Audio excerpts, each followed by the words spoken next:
Bom dia, igreja! A paz do Senhor! Leitura bíblica de hoje para a gente fechar nossa série de 6 capítulos do nosso episódio de hoje. Hoje é o nosso último episódio da série Quem é o seu amor? Da desobediência à plenitude do amor de Deus. Hoje nós vamos falar sobre a permanência na obediência.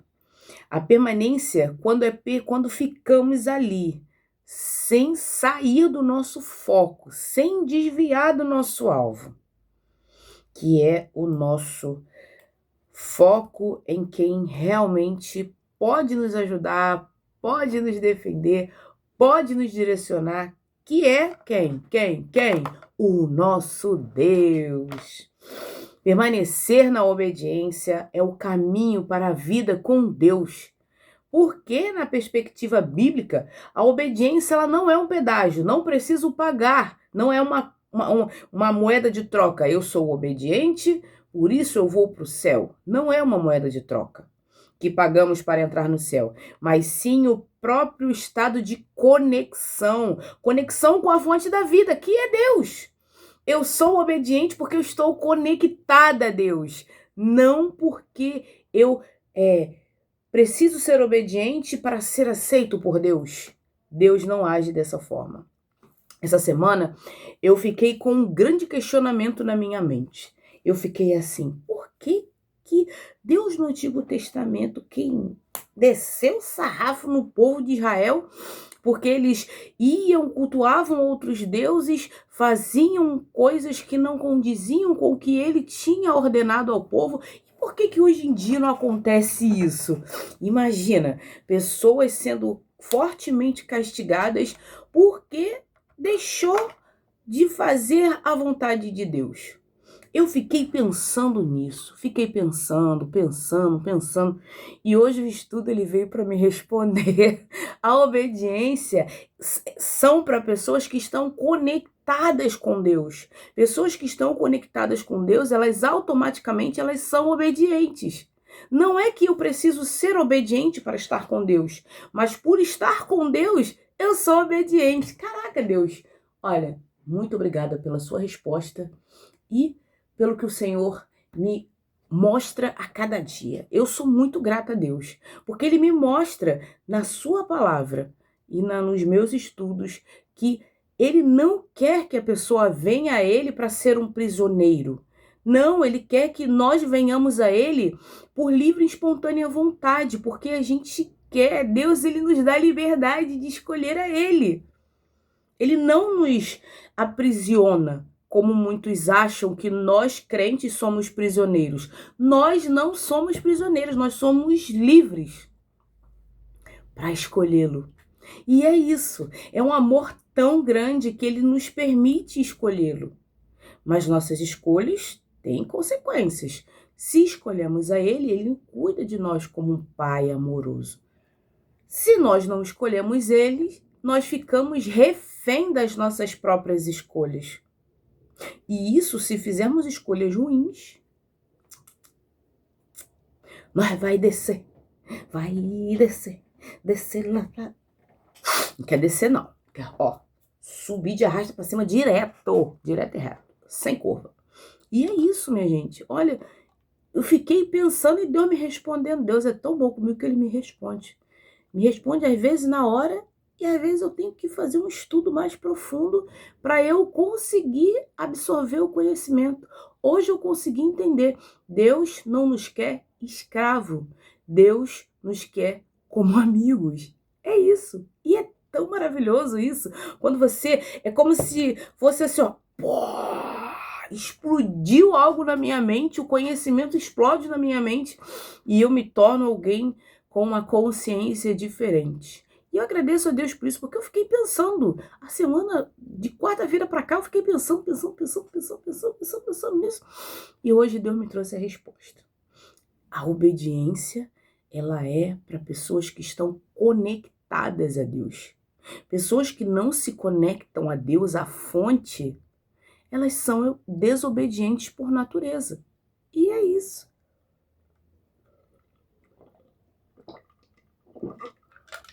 E vou te falar, e não tá nada bem. Porque a pessoa desobediente, ela só vai se afundando. É só ladeira abaixo. A obediência como um cabo de conexão. Imagine uma lâmpada e uma tomada. A lâmpada só brilha enquanto permanece conectada à energia. Aquela LED ali atrás, se eu tirar da energia, ela apaga. Ou se acabar a luz, ela apaga. Na teoria de João e Jesus, Deus é a vida. O pecado é, por definição, a desconexão dessa fonte. Por que funciona? Quando você obedece, ou seja, faz a vontade de Deus, você está mantendo o cabo conectado. A vida de Deus flui para você. Se você escolhe a desobediência, seguir a cobiça da carne ou dos olhos, você está puxando o cabo, retirando o cabo da energia. A lâmpada da sua alma, ela começa a se apagar. Por quê? Você ficou sem a luz ou ficou somente unido à sua própria luz. Se não temos a luz de Deus na nossa vida, a nossa luz vai se apagando. Deus é como aquele farol que guia e mostra qual é o caminho certo. E mostrando esse caminho certo, é maravilhoso. Agora, quando você pega e fica só com a sua luz ela não vai mostrar o erro. Ela só mostra aquilo que a carne deseja. Ela só mostra aquilo que a carne quer. Ela não mostra aquilo que a luz de Deus evidencia. Por isso é que quem anda nas trevas vive como quem vive nas trevas. E quem vive na luz, a luz ela mostra, ela revela, ela aparece, ela faz aparecer. E é exatamente esse o nosso ponto. Deus é a nossa luz, é a fonte inesgotável que nos direciona, que nos mostra aonde vamos parar e por que vamos prosseguir para um lado e para outro não. 1 João 2, versículo 17. Mas aquele que faz a vontade de Deus permanece para sempre. Obediência. João está concluindo sua advertência sobre o amor ao mundo. A segunda parte do versículo 17.b estabelece um contraste absoluto. Enquanto o sistema mundial é um cadáver em processo de decomposição, porque ele passa, o indivíduo que alinha sua vontade com a vontade de Deus entra na esfera da eternidade divina.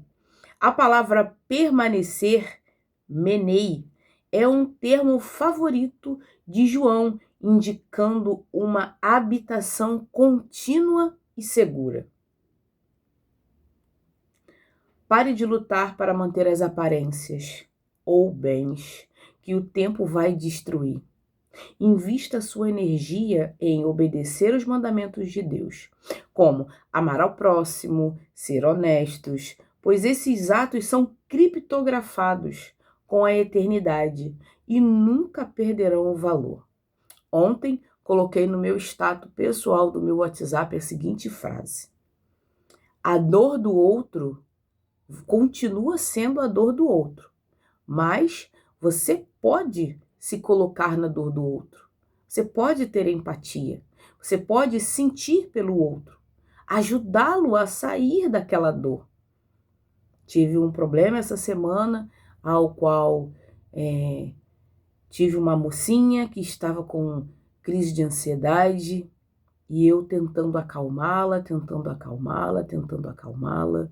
E eu disse para ela, eu já estive nessa situação, já estive em processo de ansiedade, já tive depressão, já tive síndrome do pânico e tive que pedir socorro e fui socorrida. E é isso. Tá passando por problema? Não hesite. Peça socorro, peça ajuda, grite, ore, fale alto, Senhor, socorra-me. E peça ajuda também a pessoas que estão à sua volta. Não tente lutar sozinho. Consiga pessoas de confiança que tenham o coração disposto a ajudar para te ajudar. Colocar-se na dor do outro é olhar pelo outro com a ótica dos olhos do outro, não com a ótica dos nossos próprios olhos. Com a ótica de que olhar a pessoa achando que a pessoa está com frescura. Não, não está com frescura, não. A ansiedade, a crise de ansiedade é algo fortíssimo e que nos deixa completamente abalados. Completamente. Ninguém quer passar mal. Ninguém escolhe. Hoje, dia 21/2/2026, hoje, às 13 horas, eu vou ter uma crise de ansiedade. Ninguém escolhe isso. Ninguém programa isso na agenda da vida. São coisas que acontecem. E por ser coisas que acontecem, a gente precisa buscar ajuda. E se a gente não busca ajuda e tenta lidar com o mundo sozinho, é pior.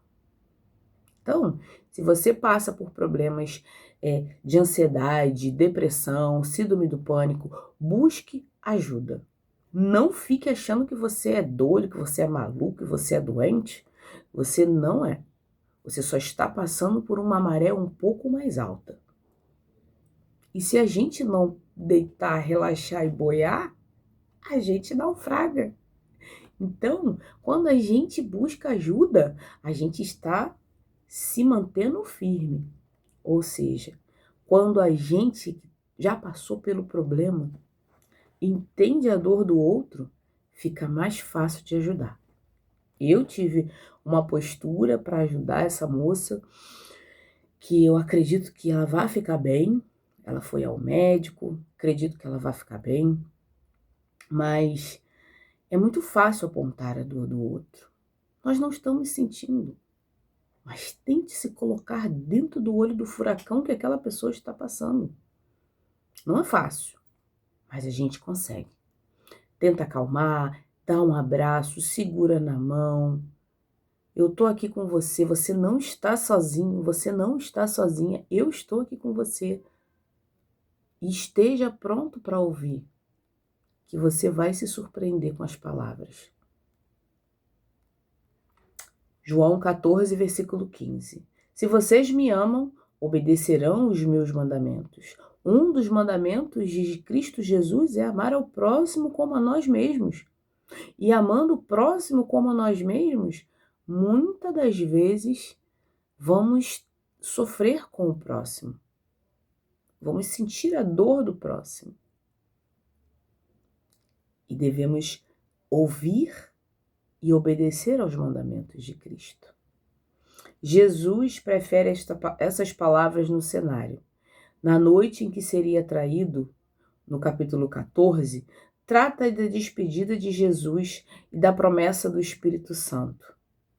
Aqui inverte a lógica religiosa comum.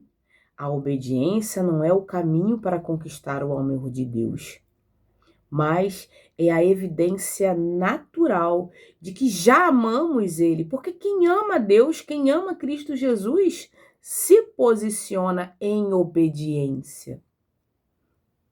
Já pensou nisso?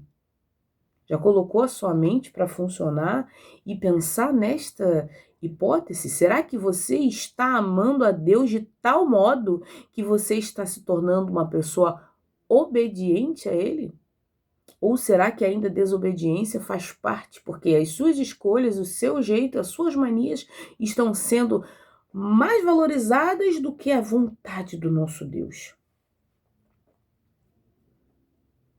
O amor por Cristo não é um sentimento abstrato, mas uma lealdade ética e prática. É prática, a obediência é prática, é o todo dia. Não é só aos domingos quando vamos ao culto. A obediência é o todo dia, de segunda a segunda, 365 dias no ano, 366 se for ano bissexto. E é isso. Todos os dias. Quando você sentir dificuldade em obedecer a um princípio bíblico, não foque apenas na regra. Foque no seu relacionamento com Jesus. A obediência flui muito mais facilmente quando lembramos o quanto ele nos amou primeiro. Coloque-se no lugar de Jesus.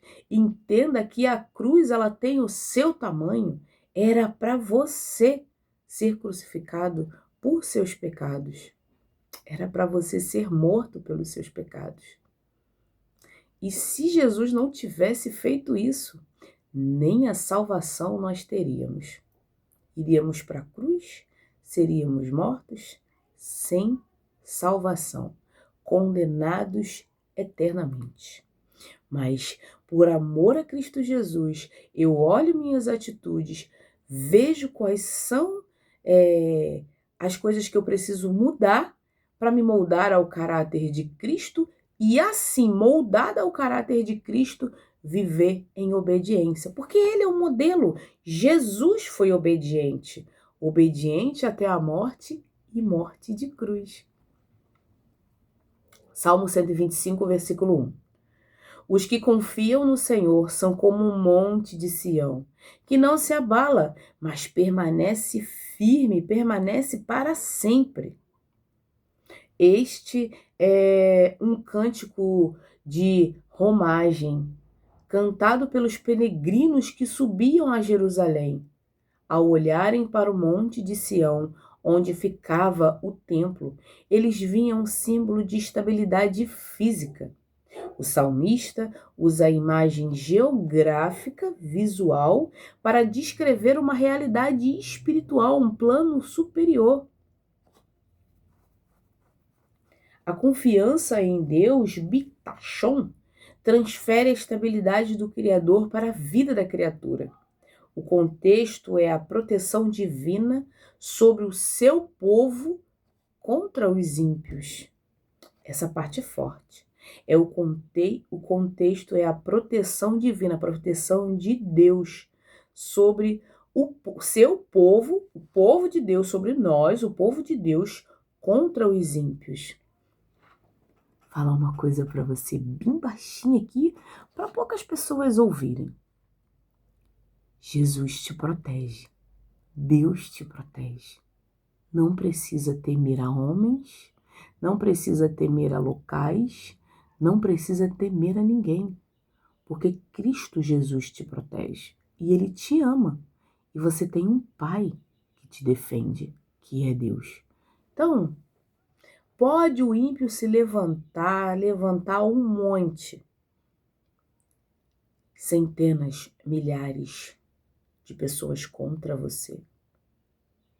Você precisa ter uma pessoa do seu lado, Deus. Você tendo Deus, acabou. Pode se levantar o inferno inteiro. Volta todo mundo redimido lá pro cantinho deles lá, ó. Porque o nosso Deus é Ele quem garante a nossa proteção. E isso é forte, hein? Segura aí, ó, que senão tu até cai com tanta proteção. Em dias de ansiedade e incerteza sobre o futuro, visualize o Monte Sião. Lembre-se que sua segurança não depende da sua força, mas da firmeza da montanha, da rocha que é Deus e Cristo Jesus. Em que você está pisando, você está firme na rocha. Confiar é decidir não se abalar pelas notícias, mas permanecer na promessa. Se Deus prometeu, Ele cumpre. Deus não é mentiroso.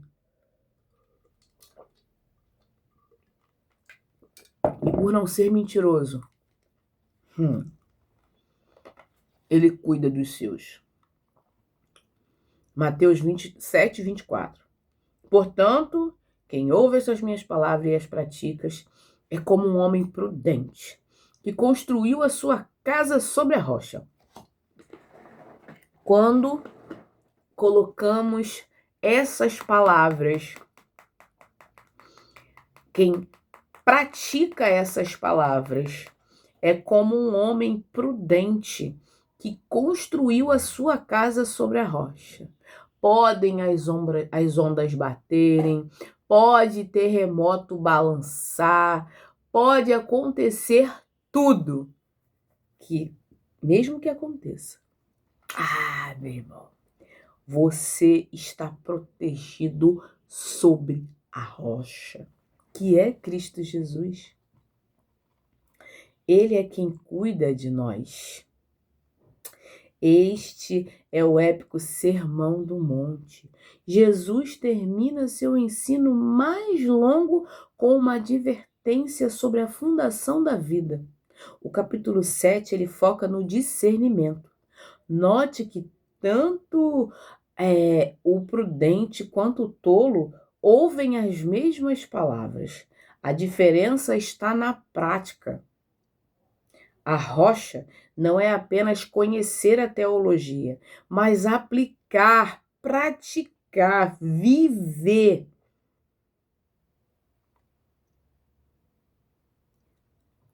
Aplicar, praticar e viver esse ensino de Jesus no dia a dia. Não é só ouvir, mas fazer, exercitar.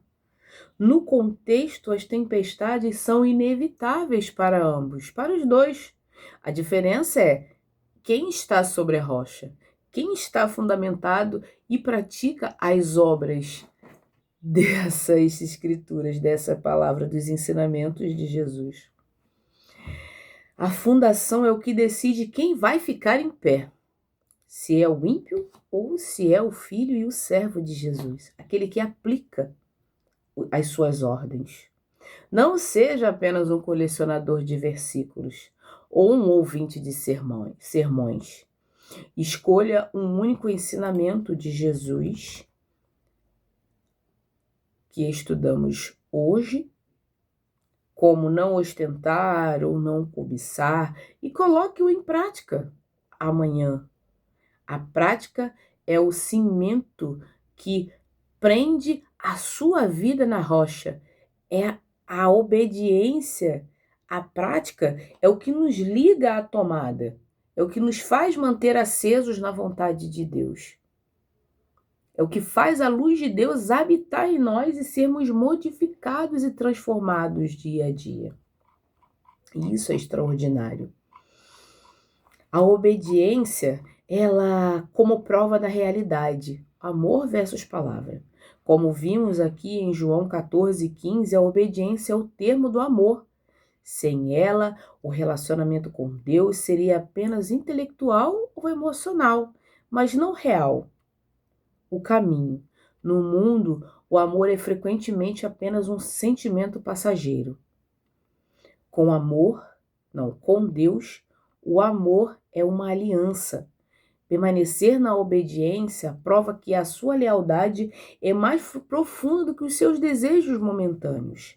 É isso que torna a vida com Deus algo sólido, como uma casa na rocha, como descrito agora em Mateus 7:24.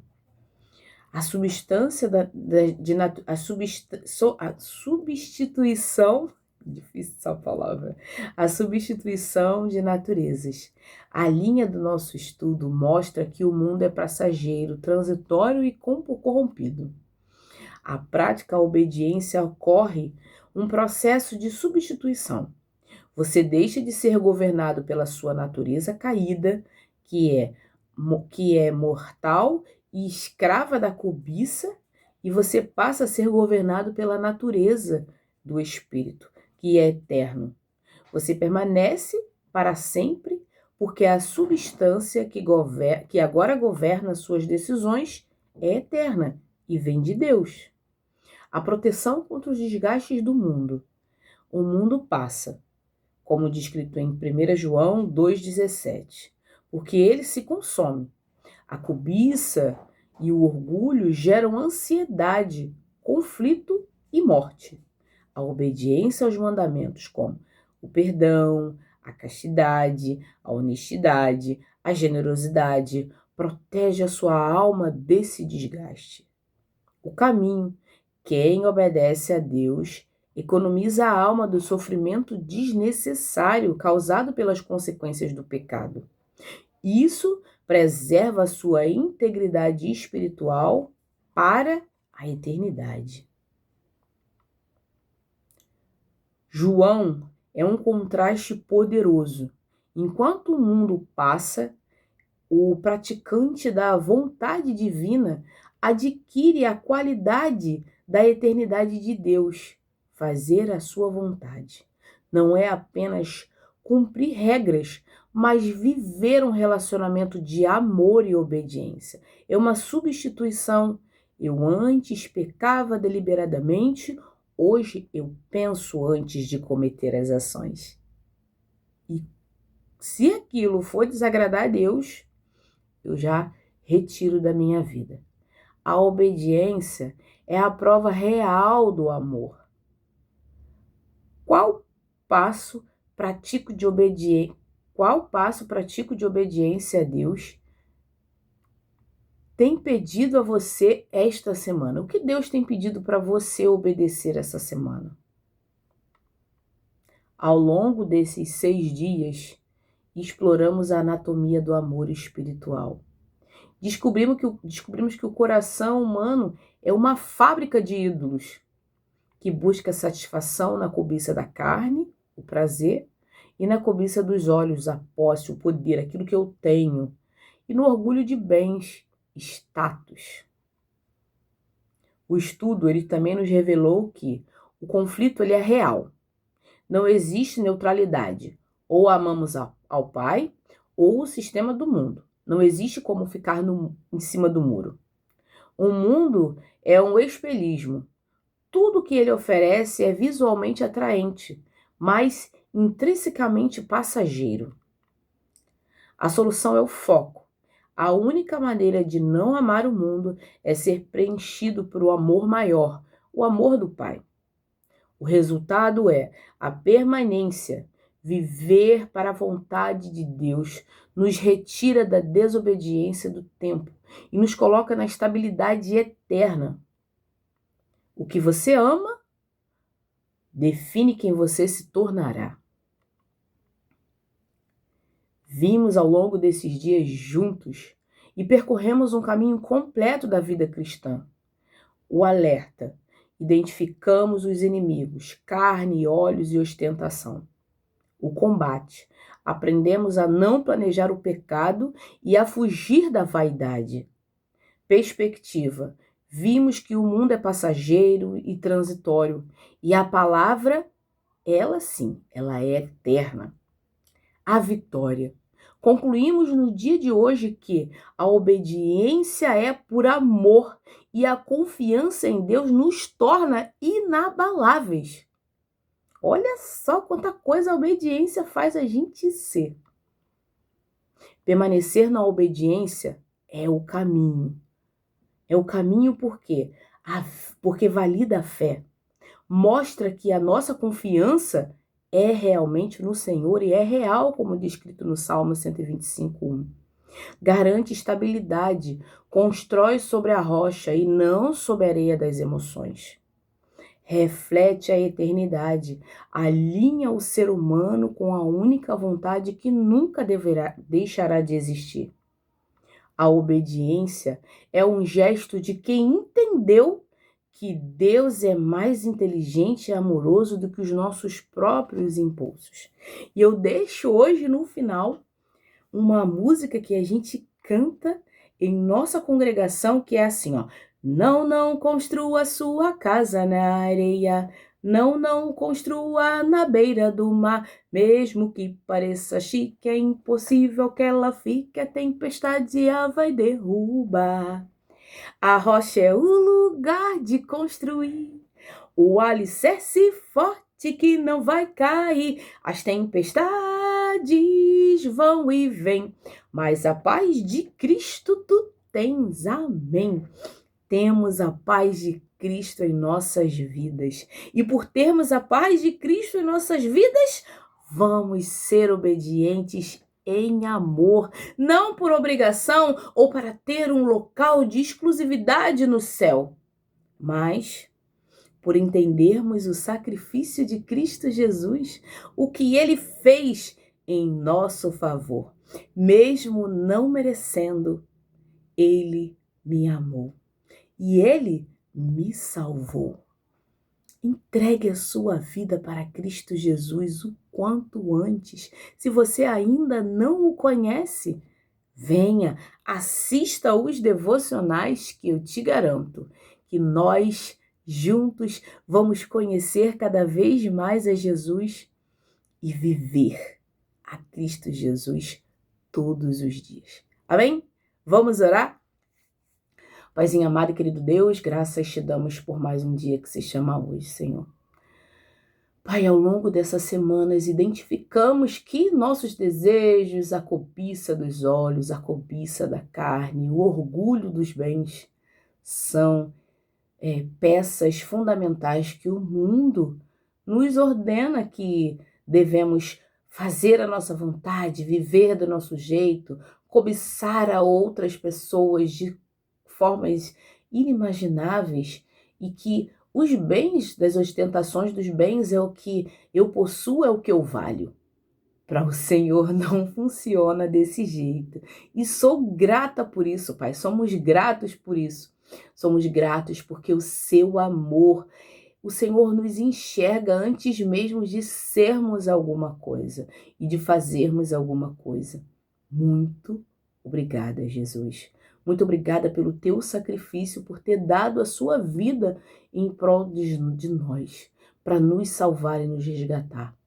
Pai, eu quero ser obediente ao Senhor, não como uma obrigação, mas porque eu entendi que para ser obediente é porque eu estou ligada ao Senhor, porque eu continuo ligada ao Senhor e eu quero permanecer, Pai, para sempre unida ao Senhor. Todos nós, Pai, que estamos aqui no dia de hoje, queremos permanecer unidos ao Senhor. Mostre nossos pecados, mostre nossos erros, mostre nossos defeitos, para que possamos fazer, Pai, a Tua vontade, ser obedientes ao Senhor, ligados à nossa rocha, firmes à nossa rocha, que é o Senhor. Muito obrigada, Pai. Construamos a nossa vida alicerçados na rocha que é Cristo Jesus, para fazermos a Tua vontade. Obrigada, Pai. Hoje eu oro e já te agradeço em nome de Jesus. Amém!